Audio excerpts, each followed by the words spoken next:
반갑습니다. 히브리 원어로 보는 쉽고 생생한 창세기 99번째 강의를 시작하도록 하겠습니다.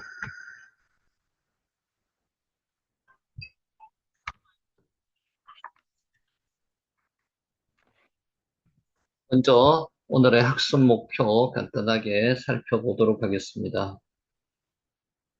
먼저 창세기 히브리 원문으로 천지를 창조하신 창조주 하나님을 말씀으로 만나는 것을 목표로 합니다. 두 번째, 히브리 원문으로 단어나 문장에 담긴 하나님의 뜻을 정확히 파악하고자 합니다. 수업에 집중해 주시면 계속 반복해서 제가 안내를 해 드릴 거고요. 그리고 또 여러분은 중요한 히브리 단어를 직접 본인이 성경에 기록하여서 눈과 귀와 입에 익숙하게 하는 것을 목표로 합니다. 히브리 문법에 너무 얽매이지 마시기 바라고요. 오늘 줌 강의 시간은 8시부터 9시 30분까지 1시간 30분 진행될 겁니다. 그래서 방금도 말씀드렸듯이 줌과 유튜브로 동시에 진행됩니다. 혹시라도 유튜브로 보시고 줌으로 변환하고자 하시는 분은 유튜브 밑에 파란색 글씨를 클릭하시면은 줌으로 전환이 됩니다. 상세히 참고하시고자 하는 분은 줌으로 들어오시면은 참고하실 수 있습니다. 자, 먼저 사랑하는 자들아 명하신 것을 기억하라는 단어를 공부해 보겠습니다. 지난번 복습입니다. 앞서 말씀드렸듯이 반복해서 계속 말씀을 드릴 거고요. 자카르라는 단어입니다. 자카르. 여러분 자카르라는 단어는 여러분 잘 알고 계시라고 생각이 됩니다. 한번 보시기 바랍니다. 자카르. 심리학 이론 중에 에빙하우스의 망각곡선이라는 것이 있습니다. 19세기 후반 독일의 심리학자인 에빙하우스가 16년 동안 인간의 망각에 대해서 실험한 결과 내놓은 학설이 에빙하우스의 망각곡선입니다. 그의 이론에 의하면요, 사람은 20분 후에 42%를 잊어버리고요, 1시간 후에는 55%를 잊어버리고, 9시간 후에는 들은 것의 65%를 잊어버린다는 것입니다. 자카르, 기억하다는 단어이고요.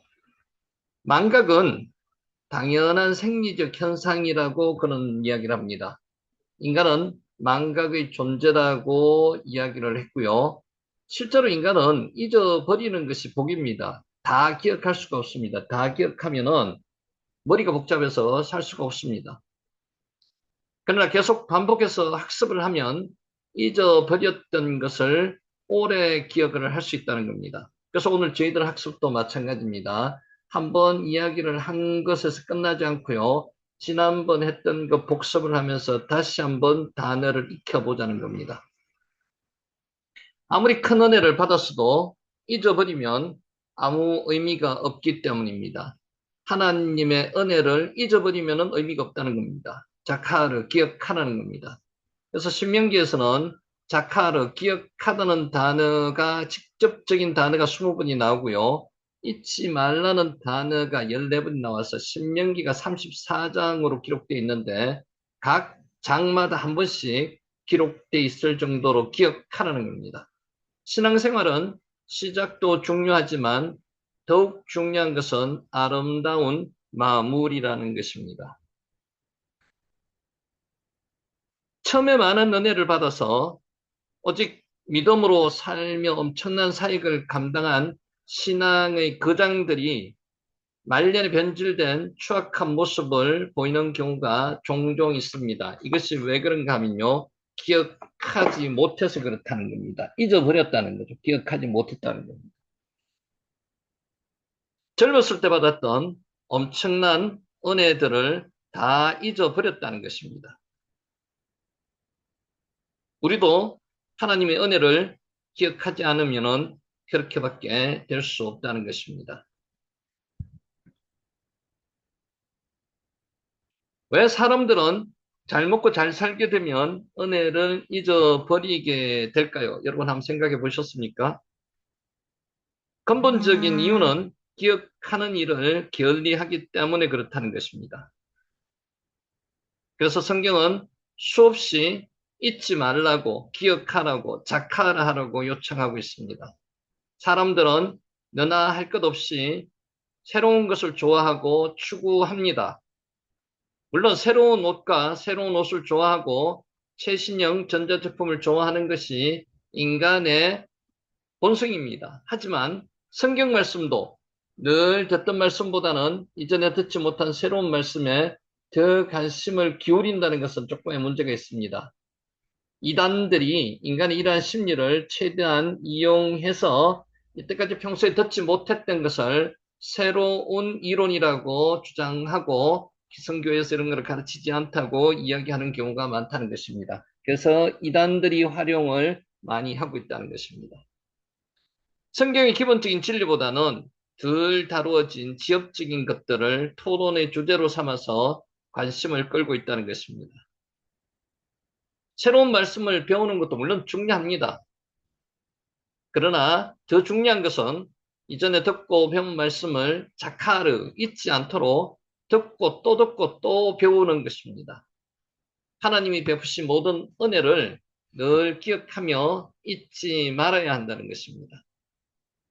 이것이 신앙생활을 마지막 순간까지, 그래서 우리는 성화의 단계에 살다가 영화의 단계에 하나님의 나라에 갈 때까지, 마지막 순간까지 잘할 수 있는 신앙생활을 잘할 수 있는 방법이라는 것입니다.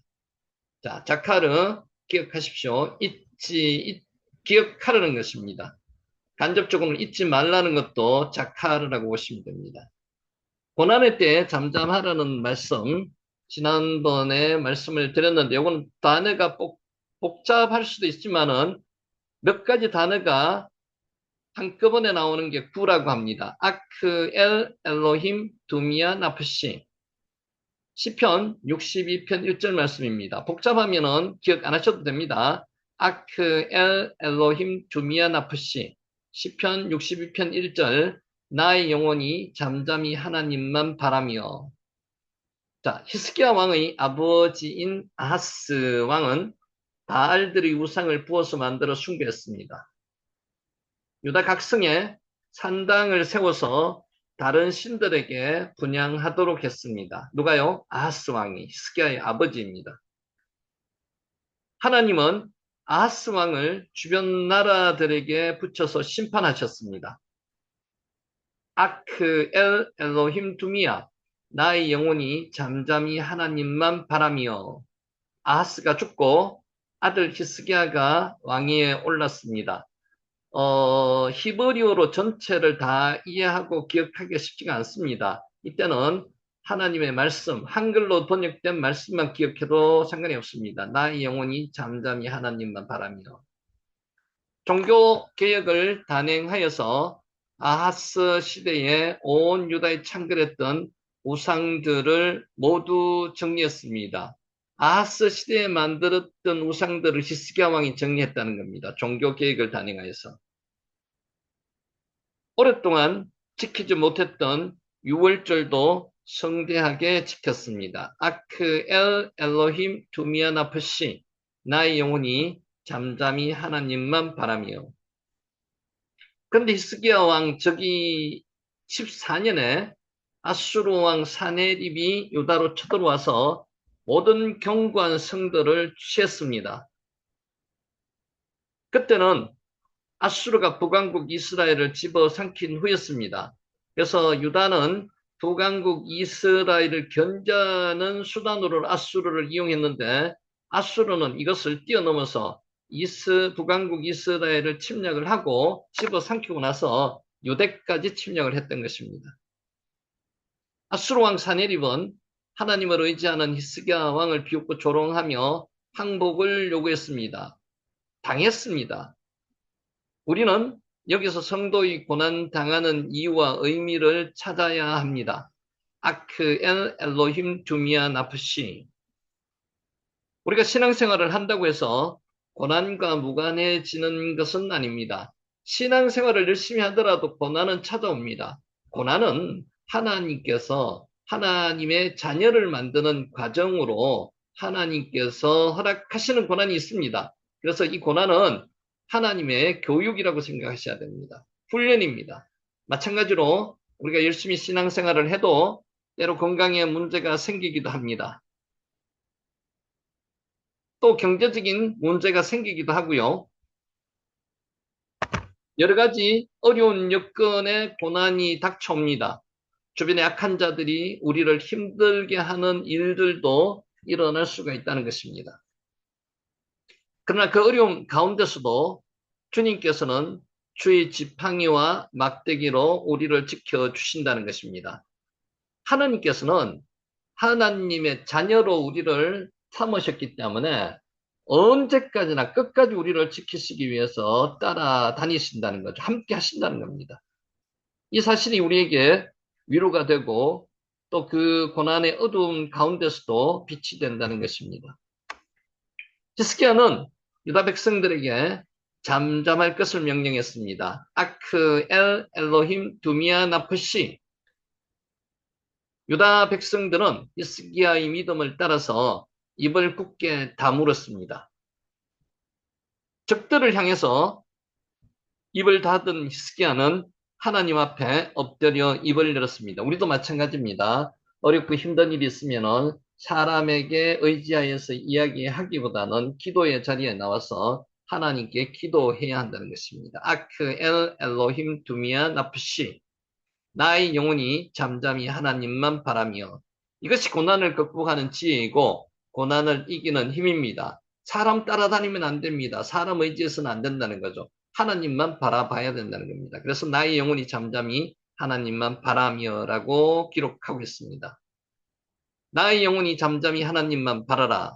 무릇 나의 소망이 그로부터 나오는도다. 시편 62편 5절 말씀입니다.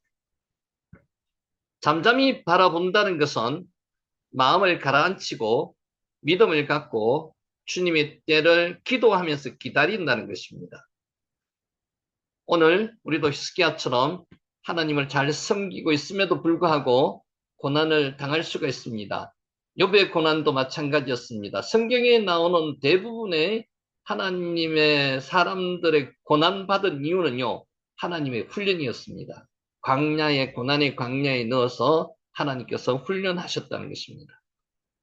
그럴 때 우리도 잠잠히 하나님만 바라며 하나님을 소망으로 삼아야 합니다. 그래서 여기서 나온 구절이 시편 62편 1절 말씀입니다. 나의 영혼이 잠잠히 하나님만 바라며. 히스기야처럼 우리의 시선을 하나님께로 돌리고 하나님 앞에 엎드려 기도해야만 합니다. 그럴 때 문제를 풀어가는 실마리가 잡히게 된다는 것입니다. 아크 엘 엘로힘 두미아 나프시. 나의 영혼이 잠잠히 하나님만 바라며. 자, 요 제목으로도 지난번에 말씀을 드렸습니다. 가장 좋은 것은 아직 오지 않았다. 메타브라고 말씀드렸습니다. 토브의 변형입니다. 메타브, 가장 좋은 것, 토브의 명사형으로 보시면 됩니다. 지금 현재의 삶이 고통스러울지라도 앞으로 좋은 일이 일어날 것을 기대하면 얼마든지 참고 견딜 수가 있습니다. 그렇죠? 소망이 있는 사람은 견딜 수가 있습니다. 우리의 궁극적인 소망은 어디예요? 우리의 궁극적인 소망은 천국 소망입니다. 성경에 나오는 하나님의 사람들에게서 발견되는 한 가지 공통점이 있습니다. 메타브에 대해서 이야기하겠습니다. 가장 좋은 것. 그들은 하나같이 내일의 소망으로 고통을 이겨냈다는 것입니다. 내일의 소망. 오늘보다 더 나은 내일이 있을 것이라는 소망. 하나님은 그들의 믿음을 보시고 가장 좋은 것을 예비해 놓으셨다는 것입니다. 우리도 이 세상 것과 비교할 수 없는 하늘의 것을 소망하며 살아야 한다는 것입니다. 그러면 어떤 어려운 상황이라도 능히 소망이 있기 때문에 극복할 수 있다는 것입니다. 영국의 청교도들이 소외당하며 고통스러운 상황을 참고 견디며 살던 때에 나온 인사말이 있었습니다. 가장 좋은 것은 아직 오지 않았다. The best is yet to come. 가장 좋은 것은 아직 오지 않았다는 것입니다. 오늘보다 더 좋은 것이 준비되어 있다는 것입니다. 하나님은 좋은 것으로 시작해서 더 좋은 것을 주시고요. 마지막에 가장 좋은 것을 주십니다. 좋은 것, 더 좋은 것, 가장 좋은 것, 비교급, 최상급으로 하나님께서는 준비해 놓고 계신다는 겁니다. 하나님은 언제나 마지막을 위해서 더 좋은 것을 남겨놓고 계신다는 것입니다. 이스라엘 자손들은 더 좋은 것을 준비하시는 하나님을 믿지 못했기 때문에 불평하고 원망했습니다. 이 처음의 불평은요, 상황에 대한 불평으로 시작했지만 나중에 불평은요, 원어에서는 하나님을 대적한 것이 한글 번역으로 불평이라고 원망이라고 기록해 놨습니다. 하나님을 대적하게 된다는 거죠. 그러니까 불평을 계속하면요, 습관처럼 하나님에 대한 대적하는 행위로까지 간다는 것입니다. 우리도 광야 인생길을 가면서 눈앞에만 바라보고 불평하며 원망하며 살 때가 얼마나 많았습니까? 우리가 실제로 고백합니다. 많았습니다. 회개해야 됩니다. 우리에게는 보이지 않아도 하나님은 우리 인생길에 엘림을 준비하시고요. 인도하고 계십니다. 사막의 오아시스죠. 가장 좋은 것을 준비해 놓으시겠다는 거죠. 그곳에는 12개의 물샘과 종려나무 70그루가 있었습니다. 가장 좋은 것을 준비해 놓으시고 계신 하나님을 생각해 보시기 바랍니다. 그리고 젖과 꿀이 흐르는 가나안 땅을 더 좋은 것, 가장 좋은 것을 준비하고 계신다는 겁니다. 젖과 꿀이 흐르는 땅, 가나안 땅, 떼바시, 할라브, 떼바시가 꿀이고요. 할라브가 젖입니다. 젖과 꿀이 흐르는 땅, 할라브, 떼바시. 가나안은 우리가 장차 들어갈 영원한 천국을 상징하기도 합니다. 제가 좀 전에 앞에서 말씀드렸다시피 우리는 무엇을 소망하고 사는 사람들입니까? 천국 소망을 가지고 사는 사람들입니다. 천국 소망을 가지고 사는 사람들이기 때문에 이 땅에서의 고난과 시련을 능히 이기고도 남을 수 있다는 그런 확신을 가지고 살아야 된다는 겁니다. 우리에게는 영원한 천국이 예비되어 있습니다. 메타브라는 단어, 토보의 명사형입니다. 메타브, 가장 좋은 것. 이 땅에서 아무리 좋은 집을 짓고 살아도 하나님이, 예수님이 예비하신 초소와는 비교가 되지 않는다는 것입니다. 우리가 주님을 위해서 수고함으로 장차받은 칭찬과 존귀와 영광은 이 세상에서 받는 영광과는 비교가 되지 않습니다. 하늘나라 그 영광을 생각하면 이 세상에서 받는 고난은 능히 참고 견딜 수 있다는 것입니다. 우리가 하나님의 자녀이면 또한 상속자, 곧 하나님의 상속자요, 그리스도와 함께한 상속자라는 것입니다. 메타보라는 단어를 공부하고 있습니다. 그렇다면 우리는 그와 함께 영광을 받기 위해서 고난도 함께 받아야 함이 마땅하다는 것입니다. 하나님의 약속의 말씀을 믿고 좋은 일을 기대했는데 아직 그 일이 일어나지 않아서 인생이 힘이 드신 분 계시죠? 기도했는데 기도 응답이 잘 이루어지지 않는다고 원망하고 불평하고 계신 분 계시죠? 근데 하나님은 더 좋은 것, 가장 좋은 것을 준비해 놓고 계신 분이라는 믿음을 가지셔야 됩니다. 현재의 고난은 장차 우리에게 나타날 영광과 비교할 수 없도다. 가장 좋은 것은 아직 오지 않았다는 확신을 가지고 오늘도 하나님을 바라며 기도하는 저와 여러분이 되시기를 예수님의 이름으로 축원합니다. 메타브라는 단어였습니다. 자, 오늘 지난번에 요 제목으로도 말씀을 드렸습니다. 성령이 우리를 위해 기도하실 때 일어나는 일. 여러분 성령 하면 기억하시죠? 성령이라는 단어가 루아흐입니다. 루아흐. 근데 하나의 단어로 루아흐라고도 이야기를 하지만은 요거를 풀 이름으로 이야기를 하면요. 루아흐 하코데시입니다. 루아흐 하코데시. 성령, 거룩한 영을 루아흐 하코데시라고 원어로는 이야기를 합니다. 우리는 기도하면서 종종 이런 고민을 하기도 합니다. 지금 제대로 기도하고 있는 것일까 고민하죠. 어떻게 해야지 더 정확하게 원하는 바를 구할 수 있을까? 이런 고민도 하는 경우가 있습니다. 그러나 성경은 우리가 기도에 대해서 어려워하는 것을 당연한 일로 말씀하고 있습니다. 성경에 기록되었습니다. 이렇게 기록되었고요. 로마서 8장 26절. 우리는 마땅히 기도할 바를 알지 못한다고 기록해 왔습니다. 오직 성령이 말할 수 없는 탄식으로 우리를 위하여 친히 간구하시니라. 로마서 8장 26절 말씀입니다. 기도의 핵심은 우리가 얼마나 말을 잘 하느냐에 있는 게 아닙니다. 성령님이 우리 안에서 어떻게 역사하시냐에 달려 있습니다. 기도는요, 관계입니다. 하나님과의 나와 관계입니다. 그래서 하나님이 나의 아버지 되신다는 그 확신을 가지고 믿음을 가지고 하는 게 기도입니다. 우리는 방향을 찾지 못해서 헤맵니다. 그렇지만 성령님은 이미 하나님의 뜻 안에서 정확하게 간구하고 계십니다. 우리 안에 성령님이 우리가 갈 바를 알지 못하고 기도하고 있지만은 기도를 인도하신다는 거죠. 우리는 흔히 기도를 결과를 얻기 위한 수단으로만 생각합니다만 그렇지 않습니다.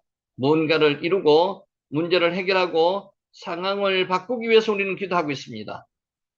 그러나 성령님 안에서의 기도는요, 그보다 더 깊은 결과를 만들어내기도 합니다. 첫째 기도는, 성령님의 기도는요, 우리의 내면을 변화시킵니다. 우리의 상황을 변화시키는 게 아니고요, 우리의 내면을 변화시키는 게 성령님의 기도라는 것입니다. 우리는 기도로 상황을 바꾸려고 합니다. 가끔 상황을 바꿔주실 때도 있습니다. 절대로 안 그런 건 아니고요. 그러나 더 중요한 것은요, 성령님은 우리의 마음을 바꾸어 주신다는 겁니다. 성령님이 하나님의 뜻에 맞도록 우리의 내면을 조율하신다는 것입니다. 성령님의 기도가 시작되면요, 상황보다 먼저 사람이 바뀌기 시작합니다. 상황보다는 먼저 사람이 바뀌는 게 성령님이 인도하시는 기도라는 거죠. 둘째, 성령님의 기도는 우리를 하나님의 뜻으로 이끕니다. 기도의 자리에서는 처음에 내 간구 때문에 기도를 한 경우가 많지만은요, 마지막까지 성령님이 인도하시는 것은요, 하나님의 뜻을 이해하도록 만든다는 것입니다. 우리는 기도하면서 자신이 원하는 것을 구합니다. 그렇죠. 간구합니다. 간구도 필요하고요. 필요한 부분입니다. 그러면은 하나님께서 기도하는 중에 성령님이 인도하심으로, 성령이 인도하심으로 하나님의 뜻을 알게 하신다는 겁니다. 처음에는 이것을 달라고 기도했는데 나중에는 하나님의 뜻이 이루어지게 해달라는 기도로 바뀌어지게 된다는 겁니다. 이게 내가 하는 기도가 아니고요. 성령님께서 인도하시는 기도가 된다는 것입니다. 첫째, 성령님의 기도는요, 우리의 연약함을 덮어줍니다. 저와 여러분은 연약합니다. 그죠? 이 연약한 인간을 성령님께서 덮어주신다는 겁니다. 때로는 이기적인 마음으로 기도하기도 합니다. 우리가 때로는 잘못된 것을 구하기도 합니다. 그렇지만 성령님께서 인도하신다는 거죠. 성령님은 이 모든 연약함 위에서 일하고 계신 분이라는 겁니다. 성령님이 우리를 위해서 말할 수 없는 탄식으로 간구하시는 것은 우리의 부족한 기도를 넘어서 하나님의 뜻에 맞게 인도된다는 것을 의미하고 있습니다. 성령님이 우리의 부족한 기도를 하나님의 뜻에 맞게 인도하시기 때문에 그렇습니다. 루아흐 핫코데시, 정확한 성령의 풀 히브리어는 루아흐 핫코데시고요. 이렇게 거룩한 영이라는 뜻이고요. 루아흐라고도 발음을 합니다. 기도의 결과는 무엇입니까? 문제가 해결되는 것이 아니고요. 상황이 바뀌는 것입니까? 문제가 해결되는 것이고 상황이 바뀌는 게 기도가 아닙니다. 그러나 더 깊은 결과는 우리가 바뀌는 것입니다. 기도하는 대상자, 당사자가 바뀌는 것이라는 거죠. 우리의 마음이 하나님의 뜻에 맞춰지는 것입니다. 그리고 그 길을 따라서 살아가게 된다는 것입니다. 그래서 우리는 더 이상 기도를 부담으로 생각하실 필요가 없습니다. 기도는 부담이 아닙니다. 그저 하나님 앞에 나아가서 고백하기만 하면 됩니다. 기도의 자리에 나아가기만 하면 됩니다. 그러면은 하나님께서 내가 기도할 바를 알지 못하더라도 성령님께서 기도를 인도해 주신다는 겁니다. 성령님, 제 기도를 도와주십시오. 그 순간부터 우리의 기도는 달라지기 시작한다는 것입니다. 우리가 이끌어가는 기도가 아니라요, 성령님이 이끄시는 기도가 된다는 것입니다. 그리고 그 기도는 반드시 하나님의 뜻 안에서 열매 맺는다는 것입니다. 그 기도를 누가 인도하신다고요? 루아흐 하코데시 성령님께서 인도하신다는 것입니다. 자, 믿음으로 7일 동안 여리고를 돈 이스라엘 자손들이라는 제목으로도 말씀을 드렸습니다. 이때 나온 단어가 차와입니다. 차와는 명령하다는 뜻입니다. 명령하다. 이스라엘 자손들이 광야 생활을 마치고 가나안 정복 전쟁을 시작할 때 가장 먼저 정복해야 할 성은 여러분이 잘 알고 계시는 여리고성이었습니다. 철옹성 같은 여리고성이었습니다. 여리고성은 지대가 조금 높은 언덕 위에 지어놓은 성입니다. 그래서 보기에도 위험이 있게 보이고요. 굉장히 침략하지 못할 철옹성 같이 지어놓은 성입니다. 여리고 성 정복은 가나안 정복의 첫 번째 단추를 끼우는 것 같아서 대단히 중요했습니다. 첫 번째 전투였다는 거죠. 근데 이스라엘 민족은요, 정규 군인이 아닙니다. 이들이 철옹성 같은 여리고성을 침략해서 정복한다는 것은 불가능한 일이었습니다. 하나님이 함께 하셔야만이 정복될 수 있는 성이 여리고성이라는 거죠. 하나님은 이스라엘 자손들에게 하나님의 언약궤를 앞세우고 먼저 언약궤 앞에 또 뭐가 섰습니까? 7 나팔을 든 제사장이 먼저 섰고요. 언약궤가 있고요. 그 뒤에 백성들이 따랐다는 거죠. 하루에 한 번씩 여리고성을 돌라고 하셨습니다. 이게 뭐라고요? 차와 명령입니다. 하나님께서는 우리에게 명령하시는 바가 성경에 많이 있습니다. 차와 명령입니다. 제사장 7이 양각 나팔을 잡고 언약궤 앞에서 먼저 언약궤 앞에서 제사장 양각 나팔을 잡은 제사장이 먼저 섰고요. 그 다음에 언약궤가 섰고요. 그 다음에 백성들이 따랐습니다. 언약궤가 그 뒤를 따랐다는 거죠. 하나님은 이전에 이스라엘 자손들에게 나팔에 대해서 이런 약속을 하셨습니다. 또 너희 땅에서 너희가 자기를 압박하는 대적을 치러 나갈 때에는 나팔을 크게 불지니 그리하면 너희 하나님 여호와가 너희를 기억하고, 기억하는 단어 앞에서 했죠. 자카르. 요거는 기억하시기 바랍니다. 너희를 너희의 대적에게서 구원하시리라. 민수기 10장 9절 말씀입니다. 그러므로 나팔은 전쟁의 승리를 의미하는 것이었습니다. 차와라는 단어 지금 공부하고 있습니다. 명령하다. 또 언약궤는 이스라엘 자손들에게 하나님이 함께 하신다는 사실을 확신할 수 있도록 해주는 것이었습니다. 이스라엘 자손들은 매일 여리고성을 한 바퀴씩 돌았습니다. 6일 동안 한 바퀴씩 돌았죠. 6일 동안. 어떤 징조가 눈에 보이도록 나타날 것으로 기대했습니다. 여러분도 그렇지 않습니까? 기도를 하는데 하루하루 기도할 때마다 뭔가의 변화를 기대하면서 기도를 합니다. 근데 여리고성은 변화가 있었습니까? 전혀 변화가 없었습니다. 하나님의 응답은요, 갑자기 하나님의 뜻에 따라 되는 것이지 우리가 기대하는 대로 되지는 않습니다. 그러나 6바퀴를 돌고 나서도 아무 일이 일어나지 않았습니다. 사람은 이때 되면은 마음이 힘들어집니다. 그렇죠? 이것은 마음을 불안하게 하고요. 의심을 품게 하는 요인이 될 수가 있었습니다. 그러나 이스라엘 자손들은 아랑곳하지 않고 믿음으로 행했습니다. 믿음으로 행했다는 거죠. 차와 왜? 하나님이 명령한 게 있었기 때문에.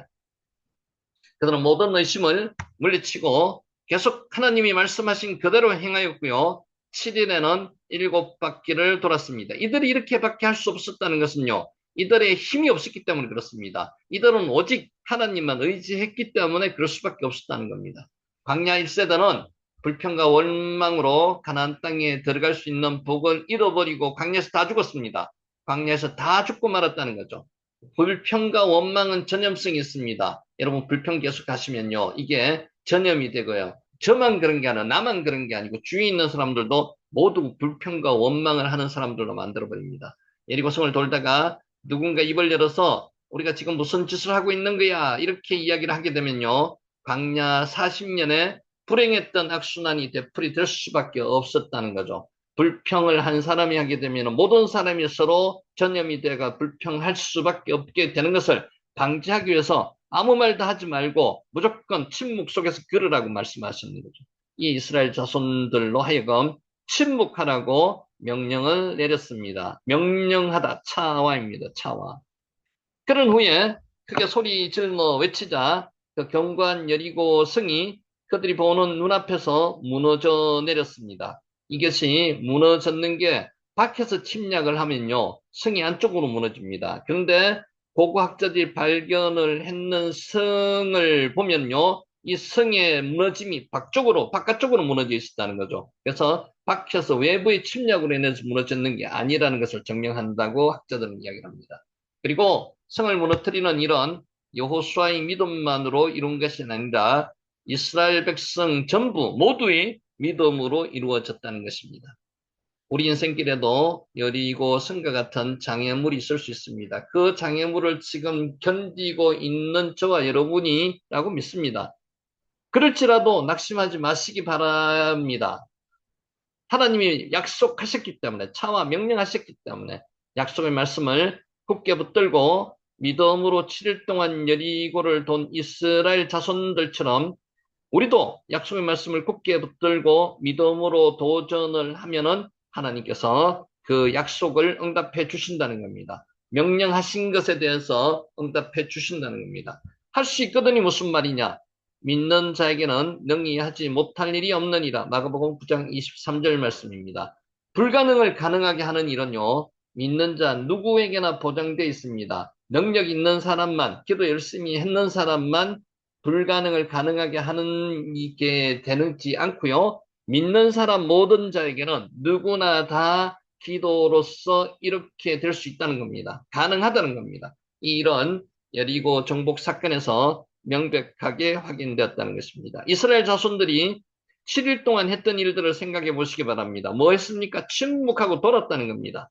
그들은 여리고 성을 무너뜨리기 위해서 작전을 짜고 전략을 세우지 않았습니다. 명령에 순종했습니다. 차와 명령에 셔마 복종했습니다. 셔마가 듣다는 뜻도 있고요. 순종하다는 뜻도 있습니다. 적을 제압할 수 있는 강력한 무기를 앞세우지도 않았습니다. 이들은 지금 군사가 아닙니다. 그냥 일반 백성들입니다. 그런 자들이 하나님의 명령만 믿고 따랐다는 겁니다. 그들이 한 일이라고는 묵묵히 성을 도는 일뿐이었습니다. 자, 여기서 중요한 게 하나 있습니다. 이스라엘 자손들에게 있어서 자신 있게 할 수 있는 일이 딱 하나 있습니다. 그것은 뭔가 하면요, 걷는 일입니다. 이들은 40년 동안 강야를 걸었던 사람들이기 때문에 걷는 데는 자신이 있었다는 겁니다. 역으로 생각하면요, 하나님은 우리들에게 가장 잘할 수 있는 일로 통해서 하나님의 사명을 완수하기를 원하십니다. 우리들에게도 마찬가지입니다. 저나 여러분에게나 하나님께서 주신 달란트가 있습니다. 가장 잘할 수 있는 게 있습니다. 아직 발견하지 못했을 뿐이지 가장 잘할 수 있는 그것으로 통해서 하나님의 사명을 감당하시라고 하는 겁니다. 이들이 이스라엘 민족이 가장 잘할 수 있는 게 뭐였다고요? 걷는 거였습니다. 그래서 6일 동안 걷고 7일째는 7바퀴 돌아는 걷는 거를 명령을 내리셨다는 거죠. 그들은 40년이나 광야의 길을 걸었다는 것입니다. 그래서 걷는 일이라면 이골난 민족이 이스라엘 민족이었습니다. 이처럼 하나님은 우리가 잘하는 것을 통해서 역사하십니다. 하나님의 사명을 감당하게 하신다는 거죠. 이를 믿고 믿음으로 행하면 하나님의 명령을 차와를 믿음으로 믿고 행하면은 하나님의 놀라운 역사가 나타난다는 것입니다. 아멘. 자, 오늘의 말씀입니다. 생명과 복과 사망과 화를 내 앞에 두었나니. 하나님은 인간을 지으실 때 스스로 선택하고 결정할 수 있는 자유의지를 주셨습니다. 저와 여러분에게는 하나님의 자유의지를 주셨습니다. 하나님께서는 첼렘 데무트, 하나님의 형상과 모양대로 만드셨다는데 형상과 모양은 외형적인 형상과 모양이 아니고 성품이라고 보통 학자들은 이야기합니다. 자유케 하시는 하나님, 방금 나왔듯이요. 영이신 하나님, 사랑이신 하나님, 공동체로 계시는 하나님, 이렇게 하나님의 성품을 우리에게 심어 주셨다는 것입니다. 마지막 다섯째가 창조하시는 하나님의 성품을 우리에게 심어 주셨습니다. 우리는 어떠한 삶을 선택하든지 그 선택한 결과에 대해서 누가 책임을 져야 된다고요? 우리가 책임을 져야 됩니다. 왜? 자유의지를 우리에게 심어 주셨기 때문에. 여기서 이제 한 구를 말씀드리는데 에트 하하임, 웨트 하토브, 웨트 한마웨트, 웨트 하라.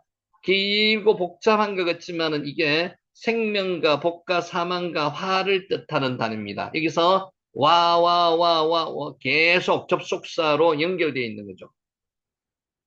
모세는 가나안에서 새로운 삶을 앞둔 이스라엘 자손들에게 올바른 선택을 하라고 요청했습니다. 올바른 선택, 생명과 복과 사망과 화 중에서 뭘 선택할 건지, 생명과 복을 선택할 것인지, 사망과 화를 선택할 건지, 뭘 선택할 건지 올바른 선택을 하라고 요청했다는 거죠. 생명과 복과 사망과 화를 내 앞에 두었나니 곧 내가 오늘 내게 명령하여 내 하나님 여호와를 사랑하고 그 모든 길로 행하며 그의 명령과 규례와 법도를 지키라 하는 것이요. 그리하면 내가 생존하며 번성할 것이요. 또 내 하나님 여호와께서 내가 가서 차지할 땅에서 내게 복을 주실 것임이니라. 신명기 30장 15절에서 16절 말씀입니다. 모세는 왜 이런 요청을 했을까요? 한번 생각해 보시기 바랍니다. 모세 시대에는 많은 신이 있었습니다. 이 당시에는 신이 하나만 있지 않았습니다. 유일신이라고 신앙을 가진 사람은 이 하나님의 백성밖에 없었습니다. 많은 신들을 섬겼습니다. 그 당시에는 우상을 섬기는 일이 보편적이었다는 거죠. 이스라엘 자손들이 살았던 애굽에도 수많은 우상이 있었습니다. 뱀신도 있고요. 여러 가지 신들이 많았습니다. 10가지 재앙의 신을 하나님께서 심판하신 재앙이라고 보시면 됩니다. 새로운 정착지 가나안에서도요, 수많은 우상들이 있었습니다. 이스라엘 자손들은 출애굽하여서 40년 동안 광야 생활을 하면서 애굽의 우상 문화를 청산했습니다. 광야 생활 동안에 청산시키시는 교육을 시켰다는 거죠. 하나님만 섬기는 법을 하나님께서는 가르치셨습니다. 이제 가나안에 들어가면은 또다시 우상 문화와 접촉하게 된다는 것입니다. 그러면 이스라엘 자손들은 하나님과 우상 사이에서 선택과 결단을 해야만 합니다. 뭐를 선택하기 쉽겠습니까? 하나님을 선택하기보다는 쾌락적이고 자기들에게 여러 가지 눈에 현혹을 시키는 우상을 선택하기가 쉽다는 겁니다. 어떤 선택을 하느냐에 따라서 그들의 운명이 달라지게 된다는 것입니다. 그래서 모세는 이스라엘 자손들에게 너희 앞에 생명과 복, 그리고 사망과 화의 길이 있다고 강조했습니다. 어느 것을 선택할 건지 하라는 겁니다. 그래서 오늘 말씀드리는 게 에트 하하임, 웨트 토브, 웨트 함마웨트, 웨트 하라 이렇게 말씀드린 게 생명과 복, 사망과 화를 나타낸다는 거죠. 그리고 어떻게 해야지 생명과 복의 길을 선택할 수 있는지 알려주었습니다. 그 방법은 하나님을 사랑하고 말씀을 지키는 것이 생명과 복의 길을 선택할 수 있다는 것입니다. 만약에 하나님을 떠나서 다른 신들을 섬기면 반드시 망할 것이라고 엄중히 경고했습니다. 올바른 선택을 하기 위해서는 지혜와 결단이 필요합니다. 우리에게도 마찬가지입니다. 길을 가던 당나귀 한 마리가 강가에 이르렀습니다. 강의 깊이가 어느 정도인지 알 수 없어서 지나가지 못하고 있었습니다.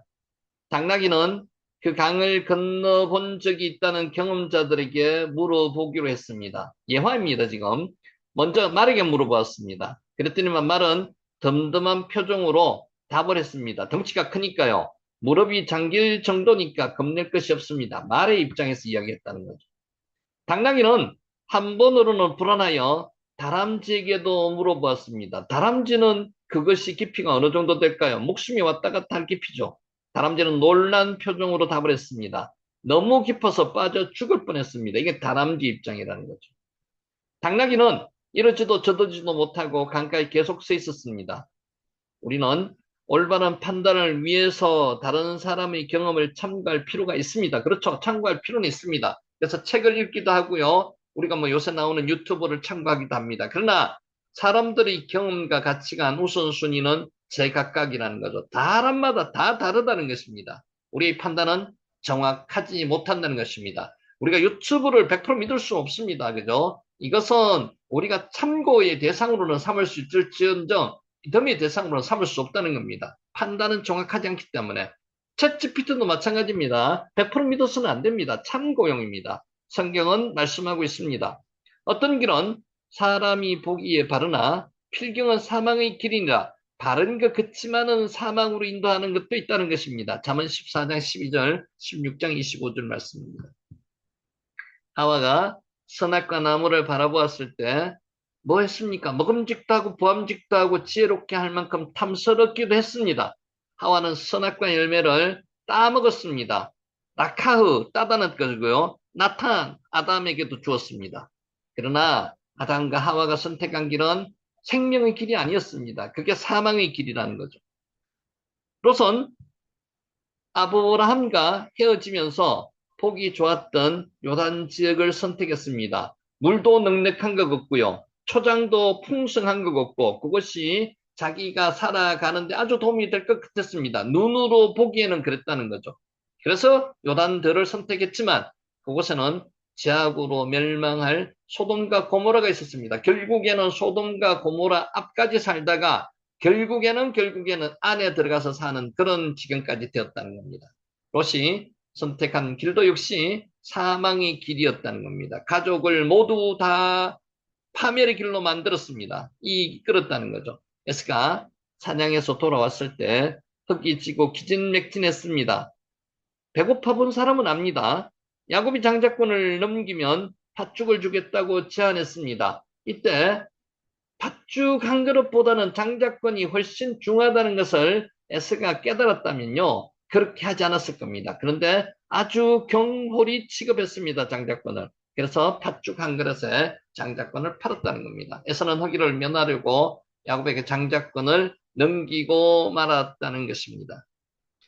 발람은 재물의 마음을 빼앗겨 하나님의 뜻을 알고도 이스라엘을 저주하고 망하게 하려다가 결국 사망에 기록하고 말았습니다. 르호보암은 선택의 갈림길에서 원로들의 말을 무시하고 젊은 신하들의 말을 따르다가 나라를 분열시키는 결과에 이르게 되었다는 것은 여러분 저와 잘 알고 있습니다. 반면에 모세는 애굽 왕자의 영광을 포기하고 하늘 영광을 얻었습니다. 40년 동안 하나님으로부터 혹독한 훈련을 받고 이 세상에서 가장 온유한 사람이 되었다는 것입니다. 롯은 선택의 갈림길에서 나오미와 하나님을 선택했습니다. 나오미를 붙였습니다. 당신의 하나님이 나의 하나님이라고 고백했다는 거죠. 그로써 롯은 예수 그리스도의 계보에 오르는 영광을 얻게 되었다는 겁니다. 모함 여인, 이방인 여인이 예수 그리스도의 계보에 오르는 영광을 얻게 되었다는 것입니다. 우리는 올바른 선택을 해야 됩니다. 뭐를 선택해야 될 것인가? 생명과 복을 선택할 건지 사망과 화를 선택할 건지 해야 된다는 것입니다. 그러면 판단이 어려울 때 우리는 여러분은 어떻게 할 겁니까? 판단이 어려울 때. 무엇보다도 먼저 하나님의 뜻이 무엇인지를 검토해야 됩니다. 내가 판단이 안 쓴다고 기도 안 하면 안 됩니다. 기도의 자리에 가서 기도를 하면은 성령님께서 기도를 인도해 주신다고 앞서 말씀을 드렸죠. 다윗은 선택에 직면할 때마다 하나님께 기도로 여쭈었습니다. 아주 사소한 것까지 기도로 여쭈었습니다. 그때마다 하나님은 다 대답을 해 주셨습니다. 이게 다윗의 영성입니다. 다윗은 하라고 하시면 하고 하지 말라고 하시면 하지 않았습니다. 하나님이 명령에 순종했다는 거죠. 오늘 이 시대는 가치관이 뒤집어지고 혼란한 시대입니다. 선과 악, 참과 거짓, 진리와 비진리의 구분이 모호하고 불분명한 시대입니다. 그러나 하나님의 말씀은 어떤 경우에도 모호하지 않습니다. 예와 아니오가 하나님의 말씀은 확실합니다. 딱 구분해 놓았습니다. 그러므로 우리는 하나님의 말씀을 선택의 절대 기준으로 삼아야 한다는 것입니다. 하나님이 옳다고 하시면 옳은 것으로 받아들이셔야 되고요. 옳지 않다고 하시면요. 옳지 않은 것으로 받아들이셔야만 합니다. 에치 하하임, 웨트 하토브, 웨트 함마웨트, 웨트 하라. 생명과 복과 사망과 화를 이런 뜻입니다. 하나님이 하라고 하시면 하고요. 하지 말라고 하시면 하지 말아야 합니다. 하나님의 말씀대로 순종하면 그 결과는 하나님이 책임져 주신다는 겁니다. 여러분이 고민할 필요가 없습니다. 하나님이 책임져 주시는 하나님의 말씀을 따라서 순종하시는 저와 여러분이 되시기를 예수님의 이름으로 축원합니다. 아멘. 자, 지금 창세기 17장을 하고 있습니다. 창세기 17장. 창세기 17장을 간단하게 앞에 복습합니다. 자, 1절. 아브람이 99세 때에 여호와께서 아브람에게 나타나서 그에게 이르시되 나는 전능한 하나님이라 너는 내 앞에서 행하여 완전하라. 여기서 이제 전능한 하나님 우리가 자주 쓰고 있는 단어이고 문구인데요. 여기서 전능한이라는 건 전혀 엘 샤다입니다. 하나님이 엘이고요. 샤다이가 전능한이라는 뜻인데 실제로 샤다이는요. 쉐 뭐뭐 하는 자라는 뜻과 충분한 따이라는 요 두 개의 합성입니다. 그래서 충분한 자, 충족적인 자 이런 뜻입니다. 전능한 하나님은 권능이 있으면서 자기 충족적인 하나님을 뜻하는 것입니다. 전능하시고 충족하시고 충분하신 하나님 이런 뜻으로 이해를 하셔도 무방합니다. 하나님께서 너는 내 앞에서 행하여 완전하라고 말씀하셨습니다. 히티 할레크 레파나이 너는 내 얼굴 앞에서 스스로 걸으라는 것입니다. 여러분 하나님 앞에서 행하라는 것입니다. 코람데오 아시죠? 코람데오 하나님 앞에 있으라는 겁니다. 하나님을 벗어나지 말라는 겁니다. 이게 신전의식이라고 신앙용어로 이야기를 합니다. 하나님 앞에 있으라는 겁니다. 하나님 앞에 있으면요 우리가 혹시 나도 모르게 죄를 짓더라도 그 죄에서부터 회개를 빨리 할 수 있다는 겁니다. 그러니까 하나님 앞에 있으면은 하나님이 원하는 뜻대로 행동할 수 있다는 그런 뜻입니다. 그래서 내 앞에서 행하라는 것입니다.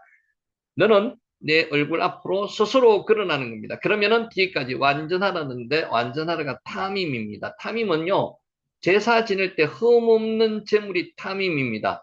내 앞에서 행하면은 내 앞에서 내 얼굴 앞에서 스스로 걸으면은 내가 완전하도록 빚어가겠다는 것입니다. 사람은 완전할 수가 없습니다. 하나님께서 완전하게 빚어가시겠다는 그런 뜻입니다. 할라크 걷다는 뜻이고요. 동행하다는 뜻이고 탐임이 완전한 뜻입니다. 5절 이제 후로는 내 이름을 아브람이라 하지 아니하고 아브라함이라고 하니니 이는 내가 너를 여러 민족의 아버지가 되게 함이니라. 아브람에 대해서는 우리가 잘 알고 계시죠. 아브가 아버지라는 뜻이고요. 뒤에 나오는 람이 룸인 뜻입니다. 룸이 높이라는 뜻이거든요. 높은 아버지, 존귀한 아버지라는 뜻이 아브람이고요. 아브라함은요. 아브 플러스 하몬이라는 단어가 같이 들어가 있는 겁니다. 합성되어 있는 겁니다. 하모는 뭔가 하면요. 하모는 여러 민족, 군중 이런 뜻입니다. 여러 군중, 민족 이런 뜻입니다. 그래서 열국의 아버지 이렇게 많은 자의 아버지라고 해석할 수 있습니다. 아브람에서 존귀한 높은 아버지에서 존귀한 아버지에서 여러 민족, 열국의 아버지로 이름이 변화되었다는 거고요. 제 10절 너희 중 남자는 할례를 받으라. 이것이 다 할례를 받으라. 너와 나와 너희와 너희 후손 사이에 지킬 내 언약이니라. 여기서 할례는 어, 남성 성기의 귀두 포피를 잘라내는 것입니다. 그래서 여기서 흰몰이라는 단어를 썼습니다. 무로 포피를 잘라내다는 뜻입니다. 그래서 할례를 받다는 피동으로 쓰는 거죠. 할례는 받는 겁니다. 할례 행위가 스스로 하는 행위가 아니고요. 공동체 내에서 타인에 의해서 행해지는 예식이기 때문에 수동으로 적용이 되었습니다. 할례를 받다 이런 뜻입니다. 흰몰. 그래서 할례를 받으라고 이야기를 하는 겁니다. 누울은 할례를 행하다 단어이고요. 11절 너희는 포피를 베어라. 이것이 나와 너희 사이에 언약의 표징이니라. 여기서 포피를 베어라는 것은요. 남성 성기 기두 위에 덮여 있는 포피를 떼어내라는 겁니다. 여기서 기억할 것은요. 이것이 언약의 표시가 된다는 것입니다. 언약의 표시. 자, 왜 여기서 할례를 이스라엘에게 기억하게 하시라고 몸에 하라고 하셨는가 하면요. 포피를 베어내라고 하셨죠. 그죠? 몸에 표시를 해놓을 때 사람은 가장 기억하기 쉽다는 것입니다. 상처도 표시가 안 나는 곳에서 이렇게 기억하게 표징을 만드셨다는 겁니다. 전혀 상처가 되지 않으면서도 또 위생적이기도 하고요. 남자의 시선이 자주 머물러서 언약을 기억할 수 있는 곳이기도 했다는 것입니다. 남자의 생식기는요, 생명의 상징이므로 이 생명의 옛 껍데기를 벗겨내버리고 새 생명을 하나님께 드린다는 결단의 예가 할례라는 여러 가지 의미를 포함하고 있다는 것입니다. 오르라는 단어가요, 포피라는 것입니다. 포피. 나말이 자르다는 것입니다. 그래서 포피를 잘라내는 게 물 할례라는 것이죠. 12절. 너희 대대로 모든 남자는 집에서 난 자나 또는 너희 자손이 아니라 이방 사람에게서 돈으로 산 자를 막론하고 난 지 8일 만에 할례를 받을 것이다. 이것은 이제 중요한 거 하나 있습니다. 할례는 누가 받는가 하면요. 이방 사람에게도 막론하고 할례를 받으라는 것입니다. 이게 이제 원어로는 미콜 벤 네카르입니다. 모든 이방의 아들들도 할례를 받으라는 것입니다. 그 집에 있는 아브라함 집에 있는 자, 집에서 난 자나 또는 네 자손이 아니라 이방에서 난 자도 돈으로 산 자를 막론하고 다 받으라는 것입니다. 미콜 벤 네카르 모든 이방의 아들들까지 받으라는 것입니다. 네카르가 외국인 이방인을 뜻하는 겁니다. 언제 받으라고요? 8일 만에 받으라는 겁니다. 이 8일 만에 받으는 의학적인 근거도 있습니다. 그 당시 중동에서는 할례를 승인식 할 때 할례를 받는 경우가 많았습니다만은 하나님께서는 8일 만에 받으라고 이야기하시는 겁니다. 8일 만에 받는 것은요, 그 8일에 피가 가장 잘 응고된다는 거죠. 그래서 의학적인 근거도 하나님이 가지고 8일 만에 할례를 받으라고 말씀을 하셨습니다. 자, 8일의 의미가 있습니다. 산모가 부정한 기간이 7일입니다. 그래서 7일이 지난 후 첫날이 8일이라는 거고요. 한 주간이 7일로 구성되어 있죠. 7일이 지나고 새로운 시작이라는 의미가 8이라는 의미입니다. 그래서 8일째 받으라는 겁니다. 오벤 셰모나트 야밈.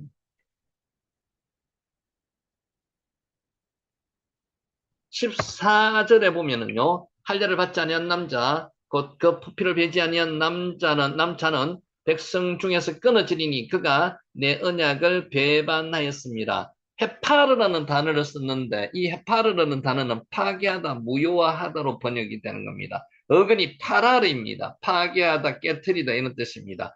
하나님이 주신 할례의 명령을 무효화하고 시행하지 않는 것은 하나님을 배반하는 하나님의 명령을 깨트리는 자로 취급했다는 것입니다. 파라르, 파괴하다, 깨트리다, 끊어지다 이런 뜻입니다. 15절 하나님이 또 아브라함에게 이르시되 내 아내 사레는 이름을 사레라 하지 말고 사라라 하라. 이름을 아브람에서 아브라함으로 바꿔주셨고요. 사레에서 사라로 바꿔주셨습니다. 사라는 히브리어로 발음을 하면 사라이가 됩니다. 사라이는 공주라는 뜻이고요. 지배자라는 뜻입니다. 사라는 왕비라는 뜻입니다. 그래서 한 집의 공주가 여러 민족의 어머니가 된다는 것입니다. 그래서 사레에서 사라로 바꾸었다는 것입니다. 16절 내가 그에게 복을 주어 복을 주시겠다는 겁니다. 그가 내게 아들을 낳아주게 하며 내가 그에게 복을 주어 그를 여러 민족의 어머니가 되게 하리니 민족의 여러 왕이 그에게서 나니라. 우베라크티 오타흐 내가 그녀에게 복을 주겠다는 겁니다. 여기서 뭐 그라는 의미로 써놨지만 그녀입니다. 사라를 이야기하는 거죠. 사라에게 내가 하나님께서 사라에게 복을 주어 이런 뜻입니다. 내가 복을 주어 강조형으로 써놓으셨습니다. 자, 여기까지 했고요. 오늘은 간단하게라도 17절부터 하도록 하겠습니다. 아브라함이 엎드려 웃으며 마음속으로 이르되 100세 된 사람이 어찌 자식을 낳을까? 사라는 90세이니 어찌 출산하리요 하고 엎드려 웃었답니다. 이 웃음 잘 생각해 보시기 바랍니다. 어떤 웃음일까요?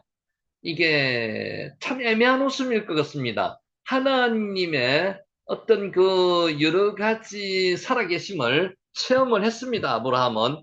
그렇더라도 아직 지금 100% 믿음이 없는 상태입니다. 그럴만도 합니다. 자기는 지금 이제 99세고요.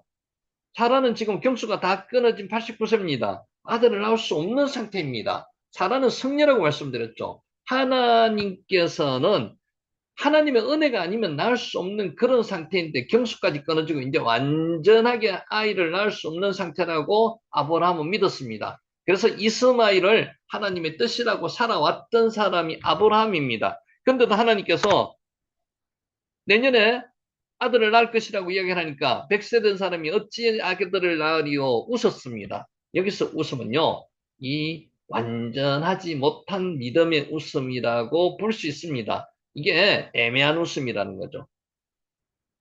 와, 이폴, 알, 파나유, 와이, 차크. 엎드리다는 뜻이요. 엎드려 웃었답니다. 엎드리다는 뜻이 와이 폴 알파나요. 그의 얼굴 위에 떨어졌다는 것입니다. 그러니까 하나님의 얼굴 위에 납작 엎드리다 이런 뜻으로 지금 표현되어 있습니다. 그의 얼굴 위로 떨어지다는 게 그렇게 엎드리다고 한글로 번역이 나왔다는 거죠. 와이 폴 알파나요 와 이차크. 그의 얼굴 위로 떨어졌고요. 그리고 나서 웃었답니다. 와, 이차크. 이 표현은 사라를 통해서 자녀를 주시겠다는 하나님의 말씀이 아브라함에게 너무 큰 것이었기 때문에 너무 믿지 못할 정도로 기상천외한 말씀이었기 때문에 엎드려 경배했다는 것입니다. 이러한 하나님의 약속은 인간 이성의 한계를 뛰어넘는 엄청난 것이기에 아브라함은 웃고 말았습니다. 이 웃음은요, 비웃음의 웃음도 될 수도 있고요. 믿지 못하는 불신앙의 웃음도 될 수 있습니다. 여러 가지 의미를 다 담긴 웃음입니다. 그러나 확실하게 믿음을 가지지 못한 것만은 분명합니다. 웃었답니다. 와 이차크는요. 그리고 그가 웃었다는 겁니다. 와 이차크는요. 동사 그가 아브라함이 웃었다. 동사로 적용됩니다. 와 이차크. 이게 이제 이름이 변해서 이삭이 되는 거죠. 이차크. 그래서 이츠하크 이삭은 고유명사이고요. 여기서는 차크가 동사입니다. 와, 이 차크, 그가 웃었다는 겁니다. 그가 웃었다. 아브라함은 속으로 나는 100세요, 사라는 90세인데 어떻게 자식을 낳을까라고 말했습니다. 지금 이제 내년이 100세고요. 내년이 90세입니다. 지금 99세, 89세 때거든요. 아무리 믿음의 사람이었지만 그 역시 인간인지라 평범한 인간이 지닐 수 있는 생각을 했습니다. 보통 사람은 이렇게 생각합니다. 하나님의 기적적인 역사를 경험했던 아브라함도요, 이렇게 지금 생각할 수밖에 없었다는 거죠. 너무 기상천외한 일이었기 때문에. 그러나 하나님은 인간의 상식과 한계를 뛰어넘어서 역사하시는 분이라는 겁니다. 따라서 우리는 초자연적이고 초인간적인 것이 하나님 안에서는 얼마든지 가능함을 깨달아야 합니다. 지금도 마찬가지입니다. 어떤 분은 그렇게 이야기하시는 분도 있습니다. 이제 구약 시대에 이루어진 성경적인 내용이나 역사적인 그 이적들, 기적적인 사건이나 신약 예수님의 기적적인 사건들은 이제 성경 시대에서 끝났다고 이야기하시는 분도 많지만 그렇지 않다고 저는 믿습니다. 지금도 그런 기적적인 일이 일어난다는 거죠. 초자연적이고 초인간적인 일이 지금도 일어나고 있다는 것입니다. 저는 그렇게 믿습니다. 하나님 안에서는 얼마든지 가능함을 깨달으시고요. 이를 겸허하게 수용하는 신앙적인 삶을 살아야 합니다. 이게 뭐라고요? 이게 일종의 우리에게는 희망입니다. 티코아입니다. 하나님의 나라는요, 저 천국에서의 하나님의 나라만 있는 게 아니고 이 땅에서의 하나님의 나라도 있습니다. 하나님의 나라에서는요, 이런 기적적인 일이 일어날 수도 있습니다. 그렇게 믿습니다. 차하크가 뭐라고요? 차하크가 웃다는 뜻입니다. 웃다, 동사입니다. 차하크. 그래서 와이차크라고 앞에 나와 있는 거는요, 그리고 그가 웃었다 이렇게 되는 겁니다. 그는 누굽니까? 아브라함이 웃었다는 거죠. 이것이 하나님께서는 해학적으로 아들의 이름을 뭘로 만들어 주셨다고요? 이차크. 그가 웃었다 이런 뜻의 이름을 만들어 주셨다고요. 그래서 이차크는 고유명사이지만은 앞에 17절에 나오는 이차크는요, 무슨 이차크라고 동사입니다. 그가 웃었다. 잘 구분하시기로 바라고요. 자, 17절 다시 읽습니다. 아브라함이 엎드려 웃으며 마음속으로 이르되 100세 된 사람이 어찌 자식을 낳을까? 사라는 90세니 어찌 출산하리요? 100세 된 사람이 어찌 낳을까? 할레벤 메아사나 이 왈레드. 할레벤에서 하는 의문사입니다. 어찌 이런 뜻입니다. 전치사 레와 합쳐가지고 나이를 표시할 때 쓰는 벤이란 말이 붙였습니다. 이 왈레드, 얄라드가 나타난 뜻이거든요. 수동형이 되었습니다. 따라서 어찌 백세에 아이가 나아지겠습니까? 하나님께 이렇게 묻습니다. 자기 인간적인 생각으로는요, 도저히 이것이 불가능하다는 뜻이죠. 그래서 하나님께서 되묻습니다. 참 이게 하나님이 감사합니다. 아멘 하고 하면은 될 텐데 이게 참 쉽지가 않습니다.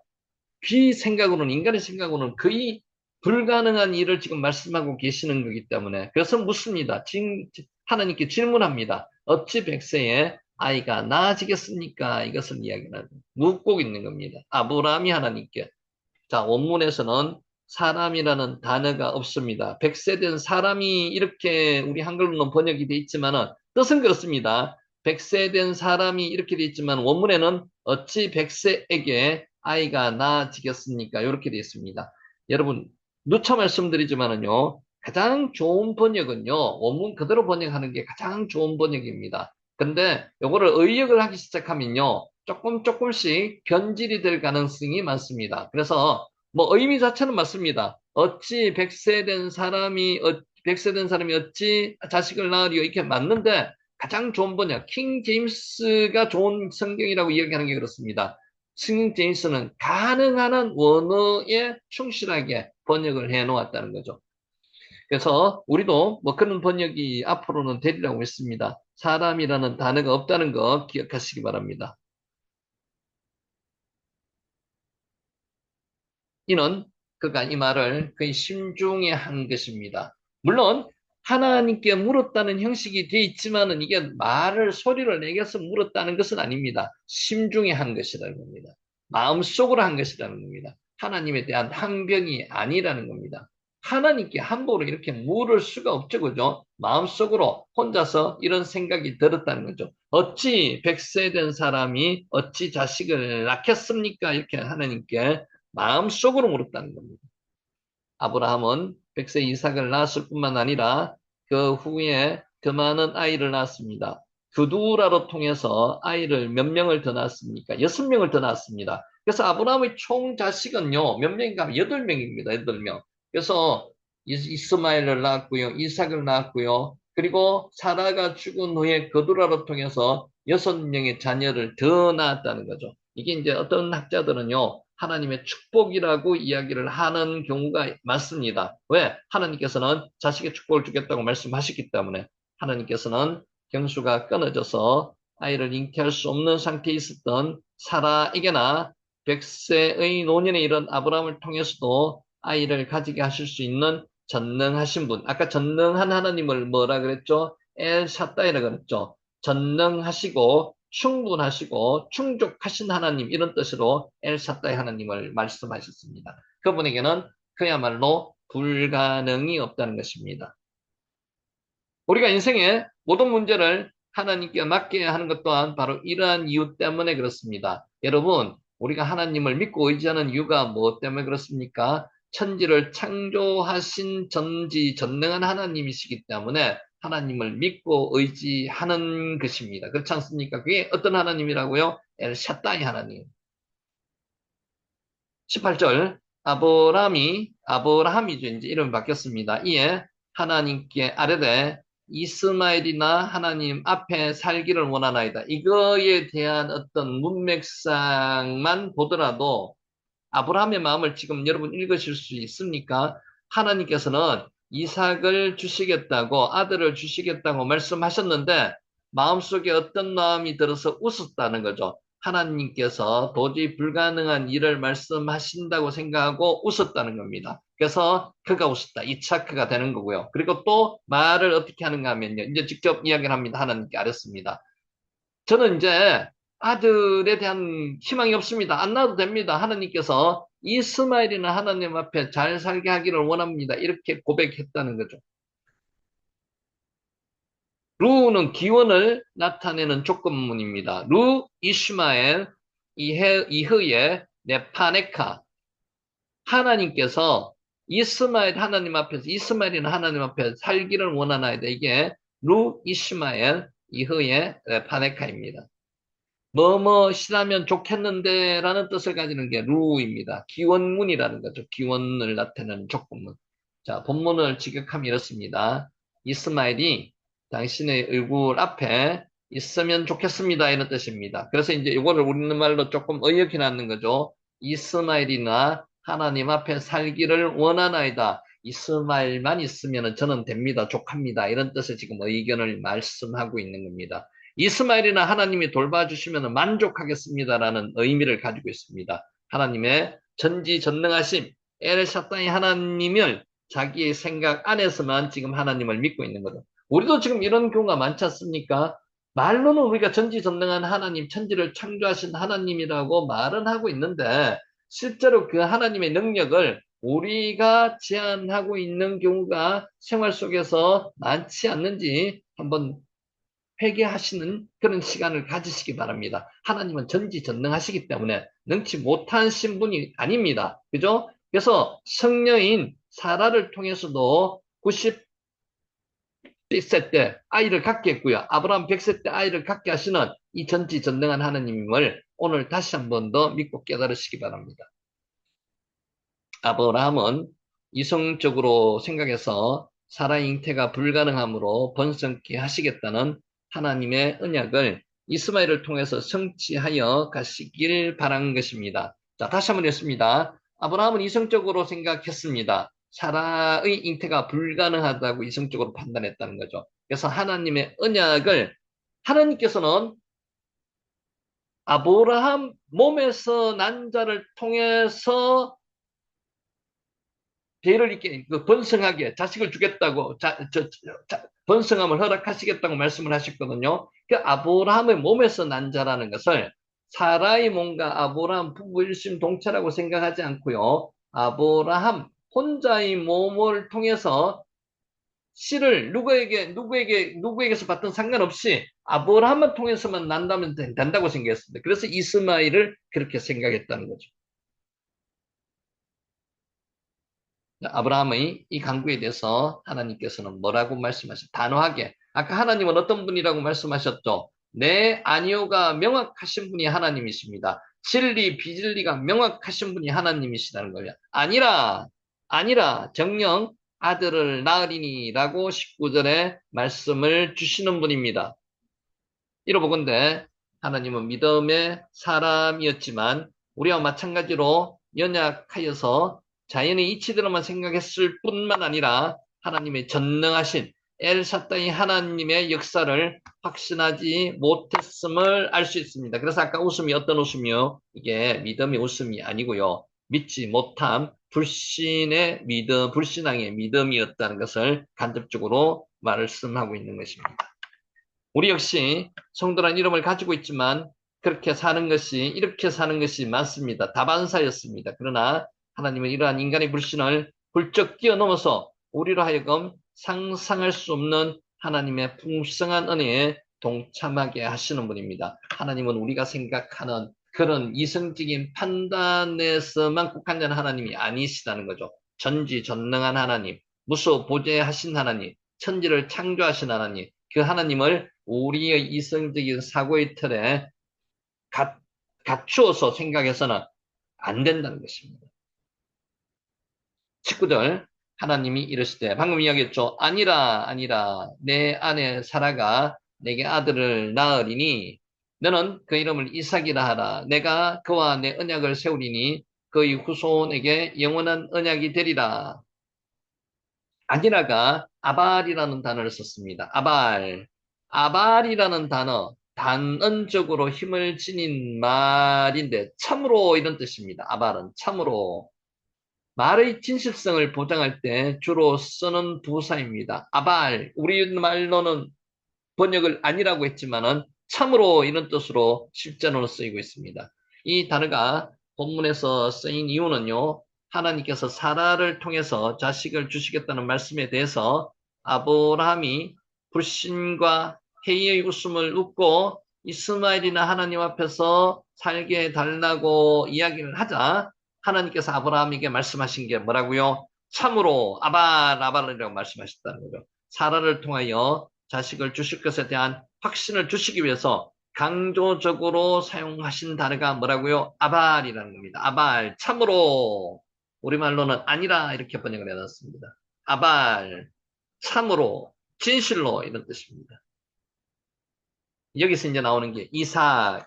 하나님께서 아브라함이 불신하는 웃음을 짓고 그런 이야기를 했기 때문에 아들의 이름까지도 미리 정해 주시는 겁니다. 아들은 태어나지도 않았습니다. 지금 잉태 기미도 보이지 않습니다. 근데 미리 아들의 이름까지 하나님께서 믿으라고 정해 주시는 거죠. 뭐라고 정해 주시는 겁니까? 이삭. 이삭의 뜻은 아까 앞에서 나왔죠. 이츠하크인데 이츠하크는 무슨 뜻이에요? 그가 웃었다 이런 뜻입니다.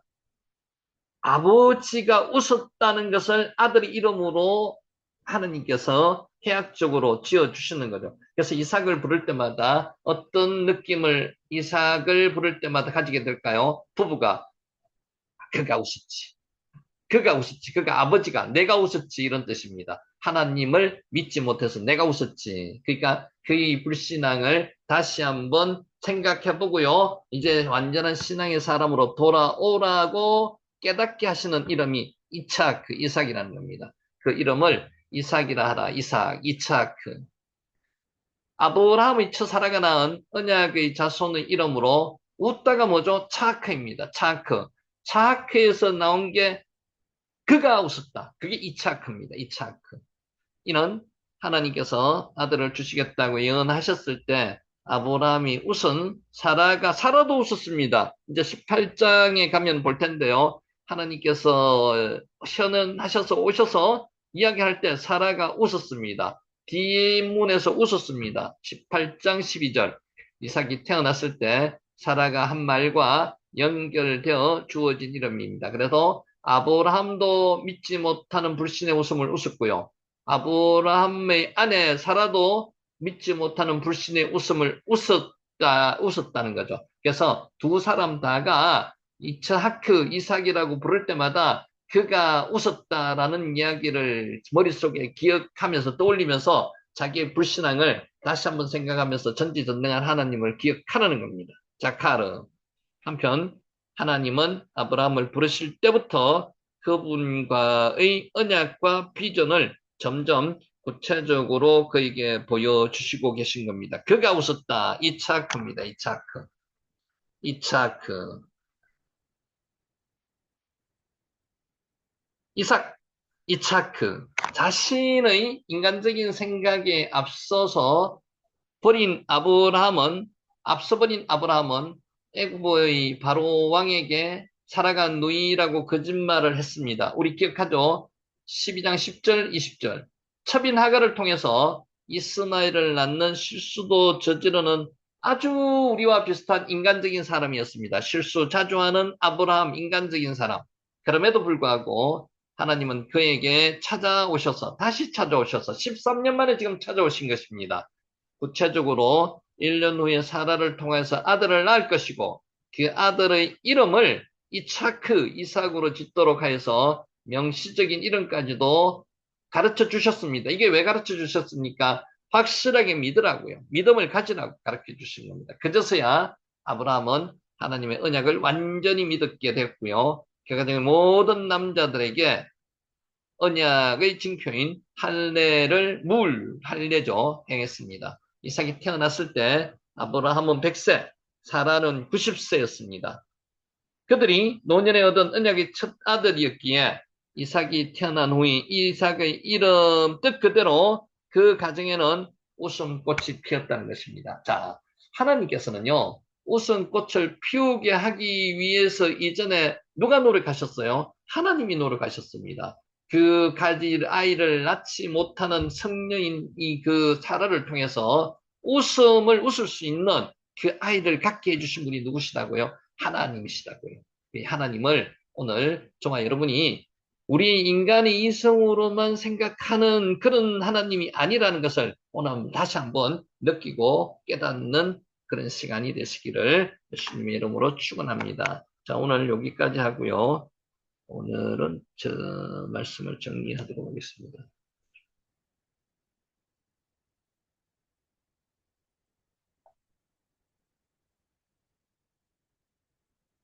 자, 이 말씀으로 오늘 말씀을 정리합니다. 하나님은 왜 작게 시작하실까요? 하나님은 크게 시작하지 않습니다. 작은 것부터 시작하게 하십니다. 카탄이 작은 것이라는 명사입니다. 카탄, 카탄. 오래전 필라델피아의 한 빈민가에 존이라는 13살 소년이 살고 있었습니다. 카탄이라는 단어를 주목하시기 바랍니다. 계속 카탄이라는 단어가 나올 거니까요. 머릿속에 오늘 마지막으로 카탄이라는 단어를 한번 기억하시기 바랍니다. 그는 믿음이 깊은 아이였지만 현실은 결코 녹록하지 않았습니다. 카탄, 작은 것, 가정 형편이 어려워서요. 다른 아이들처럼 학교에도 가지 못했습니다. 벽돌 공장에서 일하며 집안일을 도웠던 어린이였습니다. 그럼에도 불구하고 그는 빠짐없이 교회에 나갔습니다. 신앙심만은 돈독했습니다. 바로 교회 입구였습니다. 그 당시만 하더라도 비가 오면은요, 교회로 들어가는 길이 흙탕물이 되어서 도로가 정비되지 않았기 때문에 흙탕물이 되어서 드나들기가 불편했습니다. 그래서 마음이 아팠던 것은 그 교회에 형편이 넉넉한 어른들이 많이 있었지만 어른들은 별로 신경을 쓰지 않았다는 것입니다. 아무도 그 상황에 신경을 쓰지 않았다는 것입니다. 좋은 집에 살고 좋은 차를 타는 사람들이 있었지만 그 누구도 그 문제를 자신의 일로 여기지 않았다는 것입니다. 그 모습을 보면 소년의 마음에는 작지만 분명한 소원이 생겼습니다. 하나님, 제가 이 교회 입구를 벽돌로 포장할 수 있게 해주세요. 벽돌 공장에 다녔으니까 벽돌은 만지기는 많이 만졌죠. 자기가 돈이 없으니까 별로 사지는 못하겠지만은 그는 돈을 아끼고 또 아껴서 자기가 살 수 있는 만큼 최대한 샀습니다. 벽돌을 한 장씩 한 장씩 사기 시작했습니다. 근데 몇 장이나 될까요? 돈이 별로 없으니까 많이 못 샀겠죠. 어린이니까. 그리고 매일 일을 마친 뒤에 교회에 들러서 입구에 벽돌을 한 장씩 한 장씩 쌓았습니다. 양이 많으면은 쌓는 것이 어느 정도 속도가 붙었겠지만은 지금 이게 매일 뭐 거의 한두 장씩 갖고 와서 쌓을 수밖에 없는 입장이었다는 거죠. 마음이 결박하지 않습니까? 이 속도라면 완성까지는 2년이 걸릴지도 모르는 시간이 아주 오래 걸리는 일이 되고 말았습니다. 그러나 소녀는 그 일을 멈추지 않았다는 것입니다. 몇 주가 흐르자 사람들의 눈에 변화가 보이기 시작했습니다. 자기 양심에 찔리는 사람들이 한둘 나타났다는 거죠. 이게 어떻게 된 일이냐? 누가 이런 일을 하고 있는 거지? 그 관심은 놀라움으로 바뀌었습니다. 그 일을 한 사람이 어른이 아니라 13살 소년이었다는 사실이 알려졌기 때문에 모두들 깜짝 놀랐다는 겁니다. 더구나 가장 가난한 집 아이였다는 겁니다. 여러분, 헌금을 많이는 안 하더라도 헌금을 정말로 충실히 하는 사람들은요, 부자가 아니고 가난한 과부가 더 충실히 했다는 것은 성경에 나오죠. 그죠? 하나님께 모든 것을 다 바치는 사람들입니다. 그 소식은 교회 안에 퍼져나갔습니다. 카탄, 작은 것으로 의미합니다. 그러자 사람들의 마음이 움직였습니다. 부끄러움과 미안함이 어른들의 마음을 흔들어 놓았습니다. 카탄, 작은 것입니다. 결국 사람들이 나서기 시작했습니다.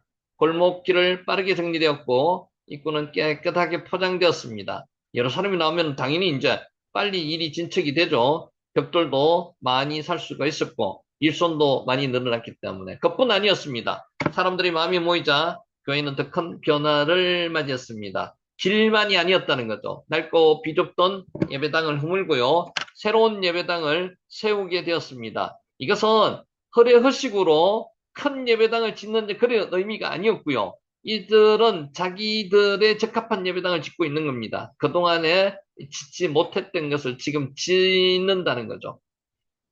한 소년의 벽돌 한 장이 공동체 전체를 움직였습니다. 카탄. 이 이야기는 단순한 감동을 넘어서 한 가지 중요한 질문을 던지고 있습니다. 왜 하나님은 이렇게 작은 것에서 시작하실까요? 이게 하나님의 방법입니다. 카탄. 하나님은 처음부터 큰 일을 단번에 이루지 않으실까요? 성경을 반복해서 같은 원리를 보여주고 있습니다. 하나님은 작은 것을 통해서 큰 일을 이루시는 분입니다. 이게 하나님의 방법이죠. 엘리야는 손바닥만한 작은 구름을 보고 큰 비를 확신했습니다. 다윗과 골리앗 생각해 보시기 바랍니다. 다윗은 작은 물맷돌 하나로 거대한 3미터 정도 되는 거대한 골리앗을 쓰러뜨렸습니다. 하나의 작은 도시락이 5천 명을 먹이고도 남는 그런 이적을 베풀었다는 거죠. 이름도 없는 작은 계집동의 말 한마디가 나만 장군의 나병을 고침받는 계기가 되었다는 거죠. 카탄 작은 것. 하나님은 기도원의 300명 군대를 통해서 외적을 무찔렀다는 겁니다. 사람들의 눈에는 약하고 부족해 보였습니다. 카탄 작은 것. 그러나 하나님은 그 적은 군대를 통해서 승리를 이루게 하셨다는 것입니다. 하나님은 왜 이렇게 일하실지 여러분 한번 생각해 보신 적 있으십니까? 그 이유는 분명합니다. 하나님이 일하시는 사실을 드러내기 위한 것입니다. 하나님이 하셨다는 것을 드러내기 위한 것이라는 거죠. 하나님의 은혜가 모든 변화를 만들어냈습니다. 그래서 중요한 것은 우리가 하나님 앞에서 순종하고 있느냐 하는 것입니다. 샤마가 순종이라 그랬죠. 듣다가 잘 들으면 순종할 수 있습니다. 같은 동일한 단어입니다. 작은 것이라도 하나님의 손에 들려지면요. 그것은 기대 이상의 결과가 나타난다는 것입니다. 우리는 종종 이렇게 생각합니다. 지금 카탄이라는 단어 공부하고 있습니다. 카탄. 이 정도로는 아무 의미가 없을 것이다. 내가 한다고 무엇이 달라지겠는가? 그러나 성경은 말씀하고 있습니다. 작은 일의 날이라고 멸시하는 자가 누구냐? 스가랴 4장 10절 말씀입니다. 카탄, 작은 것. 수룹바벨이 포로에서 돌아온 유다인들과 무너진 성전을 다시 세울 때 규모는 너무 작았고요. 진행은 너무 더뎠고 사람들이 기대에 미치지 못했습니다. 그러나 하나님은 그것보다는 멸시하는 태도를 지적하셨습니다. 이러한 모습은 오늘 우리 삶과 별반 다르지 않다는 것입니다. 오늘 여러분의 벽돌 한 장은 무엇입니까? 가장 작게 헌신할 수 있는 것이 무엇입니까? 그것은 작은 기도일 수도 있고요. 작은 섬김일 수도 있고요. 작은 하나님을 위한 결단일 수도 있고요. 작은 헌신일 수도 있습니다. 큰 것 아닙니다. 작은 것. 당장 결과가 보이지 않을 수도 있습니다. 카탄, 작은 것입니다. 그러나 하나님은 그 작은 순종을 통해서 일하시는 분입니다. 카탄. 그러므로 우리는 결과를 계산하기보다는요, 순종을 선택하는 삶을 살아야 합니다. 샤마가 순종이라고 그랬죠. 샤마, 순종을 선택하는 삶. 크기를 따지기보다는요, 하나님을 바라보는 삶을 살아야 합니다. 큰 것이 중요한 게 아니고요, 작은 것 하나가 중요한 겁니다. 작은 것 하나부터. 그리고 이렇게 고백할 수 있어야 합니다. 카탄. 하나님, 제가 오늘 할 수 있는 작은 것을 오늘도 드립니다. 혹시 오늘도 지금 시간이 몇 시간이 남아 있습니다. 오늘 그런 작은 것 하나라도 하나님께 드리지 못하신 분이 있다면요. 오늘 이 강의를 마치고 나서 작은 것 하나라도 결심하시는 그런 기회가 되시기 바랍니다.